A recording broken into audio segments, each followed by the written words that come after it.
Behind Buddha's death and his abandonment of extreme asceticism, many people claim that Buddha attained nirvana after consuming a meal of rotten pork, a story often simplified and misunderstood.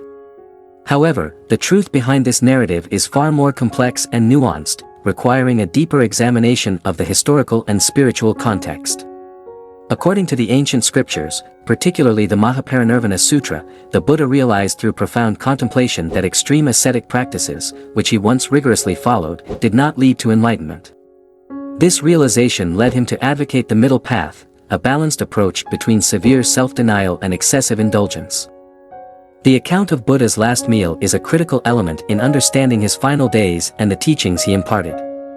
The meal, often referred to as Sukaramadava, has been a subject of extensive scholarly debate. Some scholars argue that Sukaramadava translates to a dish prepared with soft pork, while others suggest it could mean a type of mushroom or truffle. This ambiguity highlights the complexities in interpreting ancient texts and the diverse perspectives within Buddhist traditions. Buddha's final meal was offered by a devoted blacksmith named Kunda. After consuming this meal, Buddha experienced severe physical discomfort.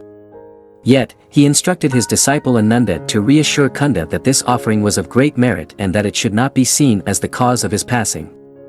Instead, Buddha's illness and eventual death were a result of his advanced age and the culmination of his earthly journey. Buddha's acceptance of Kunda's meal and his subsequent teachings underscore the essence of his enlightened perspective: compassion, understanding, and the transcendence of earthly suffering. This period also marks Buddha's transition into parinirvana, the final release from the cycle of birth, death, and rebirth. Through this transformation, he demonstrated the impermanence of life and the importance of following the middle path to attain true enlightenment. In exploring the story of Buddha's last meal and his path to nirvana, we uncover layers of historical context, spiritual insight, and philosophical depth. It is not merely a tale of consuming a final meal but a profound reflection on the nature of enlightenment, the significance of balanced living, and the enduring legacy of Buddha's teachings. Buddha's abandonment of extreme asceticism. Buddha realized that merely meditating and focusing the mind in infinite voids, as taught by the ascetic masters, would never end suffering in the three realms: the realm of desire, the realm of form, and the formless realm. After 6 years of intense and rigorous practice, Bodhisattva Siddhartha began to deeply question the efficacy of the extreme path he had undertaken. Despite his unwavering dedication to the austere practices, which included severe fasting and prolonged periods of self-deprivation, he found that these methods only brought physical weakness and mental strain. Siddhartha observed that his body and mind were deteriorating, rather than moving closer to enlightenment. His profound insight led him to understand that the pursuit of extreme asceticism did not bring about the joy, clarity, or inner peace necessary for true enlightenment. The realization dawned upon him that the path to liberation could not be found in the extremes of self-mortification or indulgence. Instead, he decided to abandon this path, recognizing the need for a balanced approach that would support both the body and mind in their journey towards enlightenment.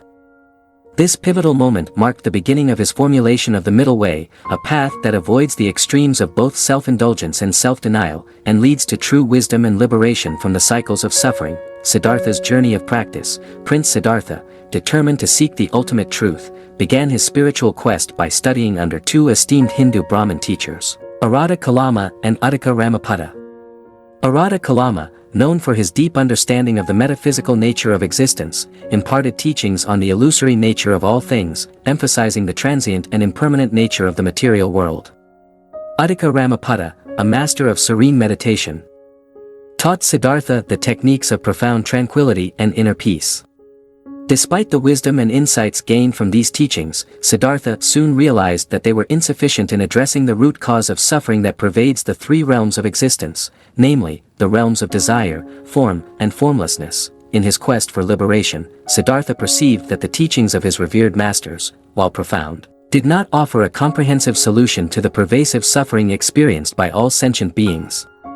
The practices, though capable of providing temporary states of peace and enlightenment, did not eradicate the deeper afflictions and attachments that bound individuals to the cycle of birth, death, and rebirth. Recognizing the limitations of the paths he had been shown, Siddhartha made a resolute decision to forge his own path to enlightenment. He committed himself to the middle path, a balanced approach that avoids the extremes of self-indulgence and self-mortification. This path emphasized moderation in the cultivation of wisdom, ethical conduct, and mental discipline. Siddhartha's journey was characterized by a relentless pursuit of truth, self-discovery, and a profound commitment to alleviating the suffering of all beings. This pivotal decision marked a significant turning point in his spiritual journey, leading him to eventually attain enlightenment and become the Buddha. The awakened one, who would go on to share his insights and teachings with the world, offering a path to liberation from suffering for all who would follow. The rigorous ascetic period. During his ascetic period, Siddhartha Gautama committed himself to severe and extreme ascetic practices, demonstrating an unwavering determination to find the truth and achieve enlightenment. His practices were so rigorous that they bordered on the edge of human endurance. According to the ancient scriptures, during the first 2 years of his asceticism, Siddhartha's diet was reduced to an almost negligible amount of food, consuming merely a few sesame seeds each day. This extreme form of fasting led to significant physical deterioration. Yet he remained resolute in his quest. As he progressed into the next phase of his ascetic journey, Siddhartha further intensified his fasting regimen. For the following 2 years, he subsisted solely on water, completely abstaining from any solid food. This prolonged period of extreme deprivation pushed his body to even greater limits, weakening him further but deepening his resolve and focus. In the final 2 years of his ascetic practices, Siddhartha took his commitment to an even more extreme level by renouncing all forms of sustenance, neither eating food nor drinking water. This ultimate act of self-denial brought him to the brink of death, and his body became emaciated to the point of being barely recognizable. His skin clung tightly to his bones, and he took on a skeletal appearance. His once luminous skin darkened due to the severity of his self-imposed starvation, earning him the moniker Black Sage, Kalamani. Despite the intense physical suffering and the toll it took on his body, Siddhartha's spirit remained unbroken. His experiences during this ascetic period profoundly shaped his understanding of the nature of suffering and the limitations of extreme self-mortification as a path to enlightenment. This realization eventually led him to pursue the middle way, a balanced approach that avoids both extreme asceticism and indulgence, ultimately guiding him to attain enlightenment as the Buddha. Meeting Suzata and Superiya, near the serene banks of the Nirvana river, where the Buddha engaged in rigorous ascetic practices, resided 2 stunning maidens named Suzata and Superiya. Their beauty was only matched by their curiosity and reverence for the stories they had heard about the noble Prince Siddhartha. These tales painted a picture of a wise and compassionate prince, leading the maidens to secretly nurture the hope of becoming his consorts, oblivious to the fact that he had already forsaken worldly attachments in pursuit of spiritual awakening. One fateful day, as they carried on with their daily routines, a divine message was revealed to them. This celestial communication urged them to prepare an offering of food for 2 ascetic monks. The message promised that fulfilling this act of generosity would help realize their deepest wish. Inspired and filled with a sense of sacred duty, Suzata and Superiya set out to perform this noble deed. They began by milking 500 red-haired cows, a task that symbolized their dedication and the purity of their intentions. The milk they gathered was then used to create a pot of milk porridge, a dish prepared with meticulous care and devotion. With hearts full of hope and hands carrying their carefully prepared offering, Suzata and Superiya approached Bodhisattva Siddhartha, who was in deep meditation near the river. They presented the pot of milk porridge to him with reverence.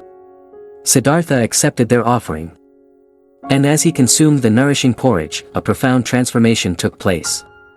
The sustenance provided by the maidens invigorated him, giving him the strength needed for his final push toward enlightenment. After finishing the meal, Siddhartha made a significant gesture. He took the empty bowl and placed it gently into the flowing waters of the Nirvana river. As the bowl floated away, Siddhartha made a solemn vow: he would attain enlightenment, breaking free from the cycle of suffering and ignorance. This act marked a pivotal moment in his spiritual journey, setting the stage for his eventual realization of enlightenment under the Bodhi tree. The vow under the Bodhi tree. Crossing the river, Siddhartha encountered a kind farmer who handed him a bundle of kusa grass. Recognizing the significance of this humble gift, Siddhartha carefully fashioned the grass into a makeshift meditation cushion. With the cushion in hand, he made his way to a majestic Bodhi tree, whose sprawling branches and dense foliage provided an inviting sanctuary for deep contemplation. Determined and resolute, Siddhartha seated himself beneath the Bodhi tree. He crossed his legs and settled into a meditative posture, vowing with unwavering resolve that he would not rise until he had achieved the ultimate goal of full enlightenment. He knew that this journey would not be easy, but his determination was steadfast. For 49 consecutive days and nights, Siddhartha immersed himself in profound meditation. Each moment was a struggle against the distractions of the mind and the temptations of the material world. He faced various internal and external challenges, from physical discomfort to spiritual doubts. Despite these obstacles, his focus remained unbroken, his mind unwaveringly fixed on the pursuit of truth. As he delved deeper into his meditation, Siddhartha's understanding began to expand. He penetrated the layers of illusion and ignorance that clouded the human experience. He confronted and overcame the Mara, the personification of evil and temptation, who sought to divert him from his path. Through sheer perseverance and insight, he transcended the limitations of ordinary perception. On the dawn of the 49th day, as the first light of the morning sun pierced through the canopy of leaves, Siddhartha experienced a profound and transformative realization. He attained the ultimate enlightenment, a state of perfect wisdom and compassion. In that moment, Siddhartha became the Buddha, the awakened one, fully liberated from the cycles of birth, death, and rebirth. His enlightenment was not merely an intellectual understanding but a complete and holistic transformation of his being. He grasped the Four Noble Truths and the Eightfold Path, the foundational teachings that would guide countless others on their spiritual journeys. The Buddha's enlightenment under the Bodhi tree marked the beginning of a new era of spiritual awakening for humanity, the story of the last meal. On the morning of his passing, the Buddha and his disciples were extended an invitation to the home of the blacksmith Kunda. Kunda, eager to honor the Buddha, prepared a special dish known as Sukramidava. This dish, meticulously prepared, was intended solely for the Buddha as a gesture of profound respect and reverence. Upon their arrival, Kunda presented the dish to the Buddha, who gratefully accepted the offering. After partaking in the meal, the Buddha, with a sense of foresight and compassion, instructed Kunda to dispose of any remaining portions of the dish, explicitly advising against serving it to any of the other monks. This instruction was given with the awareness that the dish might not be suitable for anyone else. Soon after consuming the meal, the Buddha began to feel the onset of a severe illness. Despite the physical discomfort, he maintained his serene and composed demeanor, continuing to guide his disciples through his teachings. The illness, however, progressed rapidly, and it became clear that the Buddha was nearing the end of his earthly journey. As the Buddha lay in his final moments, he took a moment to comfort Kunda, who was deeply distressed over the thought that his meal might have caused harm to the enlightened one. The Buddha reassured him with great compassion, emphasizing that Kunda's offering was an act of significant merit and virtue. He explained that the intentions behind the act were pure and that the merit accrued from this selfless gesture was immense. The Buddha's words provided solace to Kunda, affirming that his act of generosity would lead to great spiritual benefits. In the twilight of his life, the Buddha entered a state of profound meditation and subsequently attained nirvana. His final instructions and compassionate reassurances left a lasting impression on his disciples and followers, marking the end of an era and the beginning of his eternal presence in the teachings he left behind. Buddha's lessons from the last meal. Buddha's last meal imparted profound lessons about compassion, patience, and gratitude that resonate deeply within the practice of Buddhism. This final act of receiving a meal, which led to his passing, was a testament to the Buddha's unwavering principles and teachings. He demonstrated that even in the face of physical illness and imminent death, a practitioner could achieve and maintain enlightenment, showing the transcendence of spiritual practice over bodily suffering. This act reinforced the idea that the path to enlightenment is not hindered by physical ailments but is a matter of the mind and heart. Furthermore, the Buddha's acceptance of his last meal, prepared and offered by a devoted disciple with pure intentions, highlighted the immense merit that arises from sincere and selfless offerings. This event underscored the value of genuine acts of kindness and the positive karmic impact they generate. The Buddha's gratitude for the offering, despite knowing its fatal consequence, illustrated the importance of appreciating the efforts and goodwill of others, regardless of the outcome. Through this final teaching, the Buddha conveyed that true compassion involves accepting the imperfections of life with grace and understanding. Patience, in the face of suffering, and gratitude for the simplest acts of kindness, are virtues that lead to a deeper, more profound spiritual awakening. His last meal was not just a physical nourishment but a symbolic gesture that encapsulated his teachings on the purity of heart, the significance of intentionality in actions, and the enduring power of compassion. Conclusion: the story of Buddha's death and his abandonment of extreme asceticism contains profound and enduring lessons about compassion and the middle path. When Buddha decided to turn away from extreme asceticism, he demonstrated the importance of balance and moderation in our spiritual and daily lives.